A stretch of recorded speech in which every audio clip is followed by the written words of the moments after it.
Hi అండి. ఈరోజు సింపుల్గా మటన్ ఫ్రై ఎలా చేసుకోవాలో చూసేద్దాం.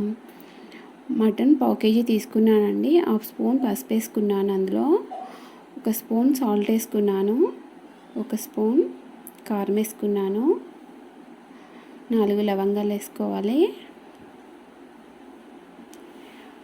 మటన్ మునిగేంత వరకు వాటర్ పోసుకోవాలండి. 1 స్పూన్ అల్లం వెల్లుల్లి పేస్ట్ కూడా వేసుకోవాలి. కొంచెం కరివేపాకు కూడా వేసుకోవాలండి.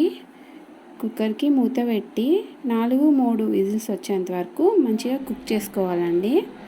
స్టవ్ మీద ఫ్యాన్ పెట్టి ఆయిల్ వేసుకొని హీట్ అయినాక ఆనియన్, పచ్చిమిర్చి వేసుకోవాలండి. కొంచెం బ్రౌనిష్గా వచ్చినాక కొంచెం కర్రీ లీవ్స్ వేసుకోవాలి. కొంచెం పసుపు కూడా వేసుకోవాలండి. మంచిగా రెడ్డిష్గా అయినాక ఆనియన్ దాంట్లో ఉడకబెట్టిన మటన్ని వేసుకోవాలండి. ఈ వాటర్ అంతా ఇంకిపోవడానికి ఒక 10 మినిట్స్ టైం పడుతుంది. కొంచెం సాల్ట్ వేసుకోవాలి. కొంచెం గరం మసాలా చల్లుకోవాలండి. మంచిగా ఫ్రై అయినాక కొంచెం కర్రీ లీవ్స్ కూడా వేసుకోవాలి. కొంచెం సేపు ఫ్రై చేసుకున్నాక కొంచెం కొత్తిమీర చల్లుకోవాలండి.